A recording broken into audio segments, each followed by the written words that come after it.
하나님의 말씀 시편 13편 1절에서 6절까지 말씀 제가 봉독하겠습니다.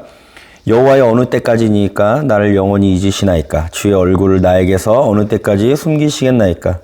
나의 영혼이 번민하고 종일토록 마음에 근심하기를 어느 때까지 하오며 내 원수가 나를 치며 자랑하기를 어느 때까지 하리이까? 여호와 내 하나님이여 나를 생각하사 응답하시고 나의 눈을 밝히소서. 두렵건대 내가 사망의 잠을 잘까 하오며 두렵건대 나의 원수가 이르기를 내가 그를 이겼다 할까 하오며 내가 흔들릴 때에 나의 대적들이 기뻐할까 하나이다. 나는 오직 주의 사랑을 의지하였사오니 나의 마음은 주의 구원을 기뻐하리이다. 내가 여호와를 찬송하리니 이는 주께서 내게 은덕을 베푸심이로다. 아멘. 오늘은 시편으로 찬양하기라는 제목으로 말씀을 같이 나누려고 합니다. 우리가 하나님의 말씀이다 라고 얘기할 때에는 하나님께서 우리 인간에게 내려주시는 말씀을 흔히 생각합니다. 그런데 시편을 보시면 아시겠지만은 하나님이 인간에게 내려주신 말씀이 아니라 인간이 하나님께 올려드리는 말씀입니다. 그런데 이 시편도 하나님의 말씀으로 기록되어 있는 것을 볼 수 있습니다. 혹은 이렇게 되기 때문에 하나님이 내려주시는 어떤 직접적인 말씀이 아니라 인간이 올려주는 거니까 그런 하나님이 내려주신 말씀보다는 권위가 좀 약한 것 아닐까라고 생각하실 수도 있는데 여기에 대해서 예수님은 이렇게 말씀하십니다. 같이 한번 볼까요? 또 이르시되 내가 너희와 함께 있을 때에 너희에게 말한 바 곧 모세의 율법과 선지자의 글과 시편에 나를 가리켜 기록된 모든 것이 이루어져야 하리라. 예수님은 뭐라고 말씀하십니까? 모세의 율법 그리고 선지자의 글, 그리고 시편 이 세 개가 동일하게 하나님의 말씀이라는 것을 보고 듣고 읽으시면서 여기에서 예수님에 대해서 이야기한 것들이 다 이루어져야 된다라고 말씀하실 만큼 시편 역시 모세의 율법과 동일선상에서 이야기되고 있습니다. 이처럼 인간이 하나님한테 올려드린 이 말씀이 어떻게 하나님의 말씀이 되었을까요? 정말 놀랍지 않습니까? 그럼 만약에 반대로 생각했을 때에 오늘날에도 그럼 우리가 기도하고 찬양하는 것들이 하나님의 말씀으로 인정받을 수 있는 걸까요? 저는 이 시편에 그 답이 있다고 생각합니다. 오늘 우리 시편을 읽으면서 한번 어떻게 인간이 올려드리는 찬송과 기도가 하나님의 말씀이 되었을까? 같이 묵상해 보려고 합니다. 흔히 이렇게 하나님의 말씀으로 인정받기 위해서는 하나님을 높이고 하나님을 찬양하고 하나님께 감사하고 하나님 최고예요 혹은 하나님이 나의 구원이십니다 이런 것들만 인정받을 거라고 흔히 생각합니다. 그리고 물론 그런 시도 있습니다. 감사시나 찬양시나 하나님의 지혜를 칭송하는 지혜시나 이런 것들도 하나님이 물론 인정하신 하나님의 말씀인데 놀라운 것은 하나님을 향해서 불평하고 불만하고 원망하고 혹은 하나님 빨리 일어나시고 도와주세요라고 촉구하고 이런 탄식 시편이 하나님이 인정하는 하나님의 말씀에 들어있다는 겁니다. 그리고 그게 한두 편이 아니라 시편 150편 가운데 한 70여 편, 절반 정도가 이런 탄식으로 이루어졌다는 것을 우리는 볼 수 있습니다. 이 시편의 내용들이 무엇입니까? 하나님 나한테 왜 그러세요? 하나님 지금 나 너무 속상하고 나 힘들어요. 하나님 답답해요. 하나님 언제 오십니까? 하나님 일어나세요. 하나님 제발 깨어나세요. 이런 식의 자신의 감정들을 솔직하게 이야기하면서 하나님한테 불만 섞인 이야기들도 가감없이 이야기하는 것이 이 안에 포함되어 있다는 겁니다. 그럼 우리는 이렇게 이해할 수 있습니다. 아니 어떻게 하나님을 이렇게 불평하고 하나님에 대해서 이렇게 함부로 얘기하는 것이 어떻게 하나님의 말씀이 되었지? 라고 했을 때에 좀만 더 생각해 보시면 아시겠지만은 진짜 하나님을 믿는 사람만이 이런 시편을 이야기할 수 있습니다. 무슨 말이냐? 진짜 하나님을 믿으니까 하나님이 이 땅의 주인이고 하나님이 이 천지의 창조주이신데 왜 이 땅이 여전히 아프고 왜 이 땅에 여전히 사람들이 힘들고 왜 이 땅에 여전히 가난한 자들이 핍박받고 악하고 권력 있고 힘이 센 자들이 그렇게 함부로 행동하는데 심판받지 않고 이런 모든 복합적인 감정들이 정말로 누굴 믿으니까 하나님을 믿으니까 외칠 수 있다는 겁니다. 오늘 본문에도 이런 말씀이 있지 않습니까? 1절에 하나님께 여호와여 내가 어느 때까지 나를 영원히 잊으시겠습니까? 어느 때까지 하나님의 얼굴을 숨기겠습니까? 나의 영혼이 종일토록 근심하고 정말로 원수가 이렇게까지 자랑하고 있는데 하나님이 언제까지 이렇게 하겠습니까? 라고 이런 하나님의 부재의 상황, 하나님이 없는 것과 같은 상황, 그런 상황인데 왜 시편의 저자들은 이걸 기도로 찬양으로 하나님께 얘기하는 겁니까? 진짜 하나님이 계시니까. 오늘날 우리들은 어떻습니까? 우리는 솔직히 하나님이 있다라고 얘기하지만 나한테 이득이 되고 나한테 순간적으로 그게 권력이고 나한테 순간적으로 그게 돈이 되면은 하나님을 믿는다고 얘기는 하지만은 탄식을 하는 상황으로 나아가기보다는 오히려 그 돈을 붙잡고 그 권력을 붙잡는데 우리들이 재빠르지 않습니까? 그리고 아이쿠 하나님 감사합니다 라는 말로 뻔뻔하게 그지없는 행동도 취할 때가 있습니다. 그리고 가끔 탄식을 하더라도 어떤 탄식입니까? 내 건강, 내 아픔, 내 가족, 이런 이기적, 그러니까 물론 이것도 중요한데 너무나도 몰두되어 있는 것, 너무나도 중심적으로만 걱정하고 기도하는 것들이 무엇입니까? 온통 내 생각에 가득 차 있다는 겁니다. 그런데 하나님을 정말로 이 땅의 창조주라고 믿는 사람들이 고백할 수 있는 것, 그리고 모든 형제자매가 나의 형제자매라고, 모든 정말로 주변에 나랑 아무 피 한 방울 섞여 있지 않아도 그들이 하나님의 작품이고 그들 안에 하나님의 형상이 있고 그들이 우리의 형제자매라고 믿는 사람들은 어떤 탄식이 나와야 할까요? 오늘 우크라이나와 러시아의 전쟁을 보면서 우리는 그곳 가운데 죽어가는 수많은 어린아이들, 수많은 여자, 수많은 정말로 젊은이들, 그렇게 서로가 서로를 증오와 서로가 서로를 이유도 모른 채 그냥 총부리를 겨누면서 증오를 낳고 하는 식의 이런 모습들이 정말 눈뜨고 볼 수 없는 일들이 일어나고 있습니다. 더 나아가서 정말로 아이들이 노동착취를 당하고 있는 나라도 있고, 더 나아가서는 정말로 힘없는 사람들이 법의 보호를 받지 못하고 항상 그들이 목숨이 정말로 파리처럼 여겨지는, 벌레처럼 여겨지는 일들이 너무 많습니다. 우리는 그 일들을 보면서 나하고 관련이 없으니까, 나하고 아무 상관이 없으니까, 혹은 그런 건 정치하는 사람들의 문제일까요? 혹은 그건 다른 나라이니까, 우리나라 대한민국 문제는 아니니까 신경 꺼도 되는 걸까요? 시편은 여기에 답을 주는 겁니다. 하나님의 말씀을 받은 사람이 그 말씀대로 그 마음에 들은 생각들, 그 탄식들, 하나님이 천지의 창조주이시고 하나님이 우리를 만드셨고 우리를 하나님의 형상으로 창조하셨다라고 하는 그 말씀들을 듣고 반응할 때에는 어떻게 반응합니까? 하나님, 그렇다면 저기 있는 저 사람들, 하나님, 그렇다면 저 나라에 핍박당하고 저 나라에 전쟁이 있고 저 나라에 내전이 있는데 그런 모든 것들에 대해서 지금 나는 무엇을 하고 있습니까? 거기에 대해서 지금 왜 하나님은 가만히 계십니까? 라는 기도들이 우러나올 때에 하나님의 말씀을 받아서 하나님께 이렇게 올려드리는 말씀이 하나님의 마음에 맞을 때 뭐라 그러는 겁니까? 하나님이 그래, 그게 나의 마음이야. 그게 시편의 기도라는 겁니다. 그래서 호세아는 이런 말씀을 합니다. 호세아 4장 6절에 보면은 내 백성이 지식이 없음으로 망하는도다. 내가 지식을 버렸으니 나도 너를 버려 내 제사장이 되지 못하게 할 것이요. 내가 내 하나님의 율법을 잊었으니 나도 내 자녀들을 잊어버리리라. 무슨 말씀입니까? 하나님을 아는 지식이 없어서 망한다는 겁니다. 우리는 정말로 하나님을 알고 있는 건 맞습니까?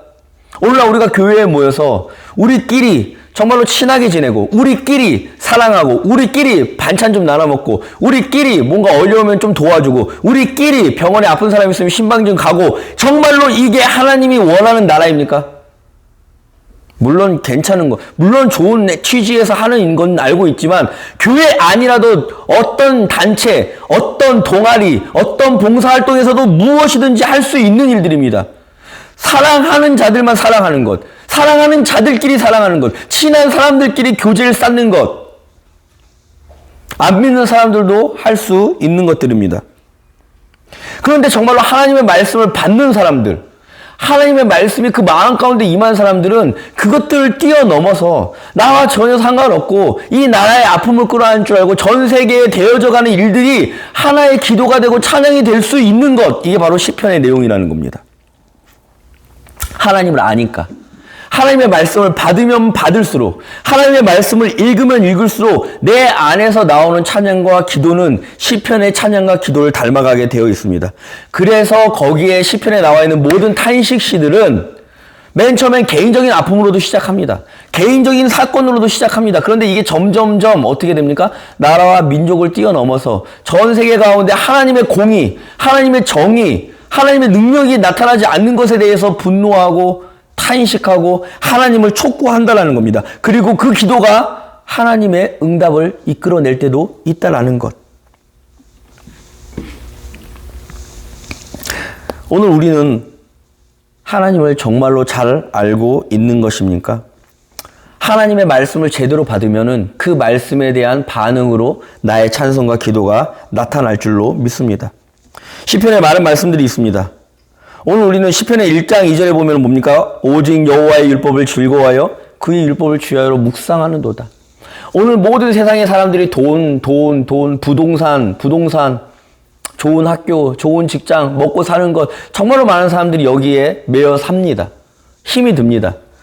그런데 중요한 건 그 모든 것들이 나를 휘몰아치고 나를 정신없이 만들 때에도 오직 여호와의 율법을 즐거워한다라는 그 기도를 할 수 있는, 오직 여호와의 말씀대로 따라 살려고 한다라는 그런 찬송을 할 수 있는 삶의 마음이 되어지는 것. 또한 시편 2장 2절에 보면은 세상의 군왕들이 나서며 관원들이 서로 꾀하며 여호와와 그의 기름 부음 받은 자를 대적하며, 이 세상에 되어져가는 일들이 하나님께서는 올바른 재판이 행해지기를 원하십니다. 하나님은 이 땅에 공의와 정의가 행동되기를 원하십니다. 하나님은 이 땅에 많은 사람들이 회복되기를 원하시고 정말로 희년이라는 제도를 만들어서 가난한 자가 항상 가난해서는 안 된다. 그거는 나의 뜻이 아니다라고 얘기할 만큼 정말로 많은 사람들이 자기의 부를 점점점 쌓을 때에 이것들이 자본주의에서는 괜찮다고 얘기할지 모르겠지만은 내 뜻이 아니야라고 얘기하는 것. 그 하나님의 마음을 받은 사람들은 그럼 어떻게 행동하겠습니까? 이 땅의 자본을 따라가는 게 아니라, 이 땅의 그 논리, 경제의 논리를 따라가는 게 아니라 희생의 논리, 하나님의 말씀의 논리, 그러면서 어떻게 합니까? 재판을 가지고 권력을 가지고 정말로 다른 사람을 학대하고 없는 사람을 무시하고 멸시하고 다른 사람을 정말로 핍박하는 모든 일들이 일어날 때 이것이 마치 내 일처럼, 이것이 하나님이 눈을 시퍼렇게 뜨고 살아계시는데 어떻게 하나님이 다스리는 나라에서 이런 일을 할 수 있냐라고 나타나는 것, 이건 누구만이 할 수 있는 겁니까? 그리스도인, 하나님을 믿는 사람들이 할 수 있는 일이라는 겁니다. 그래서 이런 외침들을 하는 사람들만이 할 수 있는 기도가 뭡니까? 44편에 나오는 주여 깨소서 어찌하여 주무시나이까? 일어나시고 우리를 영원히 버리지 마소서. 어찌하여 주의 얼굴 가리우시고 우리의 고난과 압제를 잊으십니까?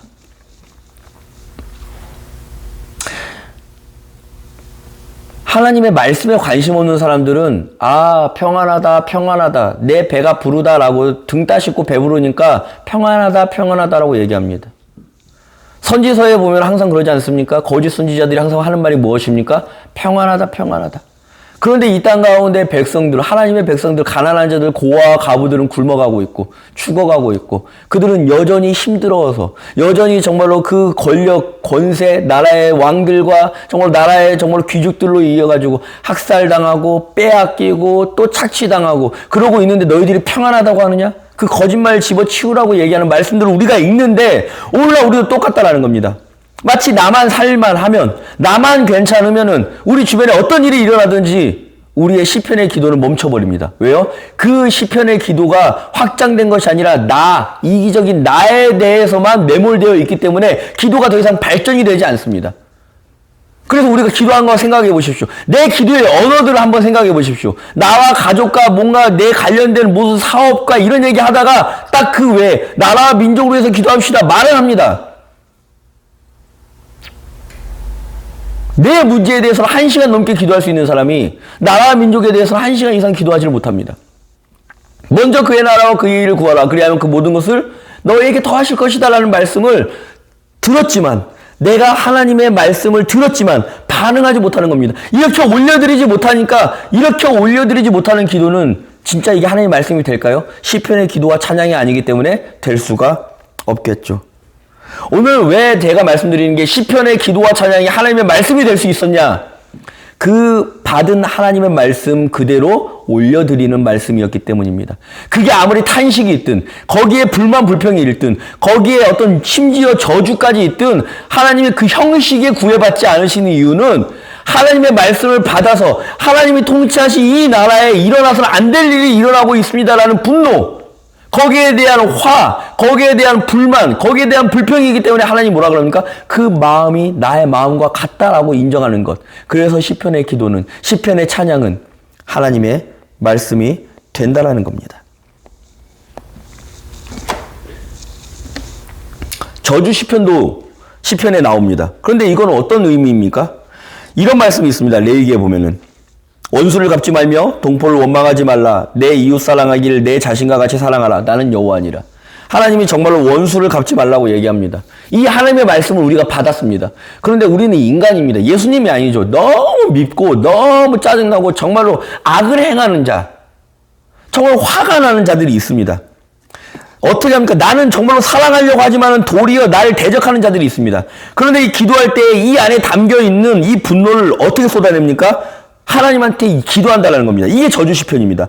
그의 연수를 짧게 하시며 그의 직분을 따인에게 빼앗게 하시며 그의 자녀는 고아가 되고 그의 아내는 과부가 되며 그의 자녀들은 유리하여 구걸하고 그들의 황폐한 집을 떠나 빌어먹게 하소서. 이런 말씀이 있습니다. 우리는 이 말씀을 읽으면서 어떻게 생각합니까? 정말로 이런 끔찍한 말씀을? 그런데 중요한 것은 여기에서 이 시편의 이 말씀을 아까도 얘기했지만 하나님을 진짜 믿는 사람만 할 수 있는 겁니다. 하나님이 원수 갚는 것은 나에게 있으니 원수 갚지 말라라고 하신 그 말씀을 엄청나게 지키려고 노력하다 보니까 이 지키려고 하는 것과 이 몸뚱아리와 내 마음에 이 들끓어오르는 이 화를 삭히지 못하면 사람이 정신분열에 걸립니다. 그래서 오늘날 우리는 어떻게 합니까? 그냥 내 마음 그대로 가는 대로 미워해버리죠. 내 마음 가는 대로 어떻게 처리해버리든지 어떻게 화를 풀어버립니다. 그런데 이 저주 시편은 뭐라고 합니까? 그걸 하나님께 가져오라는 겁니다. 솔직하게, 진짜 있는 그대로. 그렇게 했을 때에 이것이 올라갈 때에 하나님 앞에 올려질 때에 그 형식이 어떤 것이 되건 내가 하나님을 믿으니까 오늘 내가 이렇게 하고 싶은 욕설, 내가 하고 싶은 저주, 내가 하고 싶은 그 사람한테 함부로 하고 싶은 것들은 그 사람한테는 안 하겠습니다. 왜 하나님 하지 말라 그랬습니까? 누구한테 합니까? 대신 하나님께 합니다. 라는 형식의 기도라는 겁니다. 즉 하나님의 말씀을 받아서 그 말에 순종해서 내가 내뱉는 찬송과 기도가 저주도 담겨 있을 수 있다는 겁니다. 이 솔직함이, 이 정직함이, 잘 보십시오. 이 정직함이 나를 살립니다.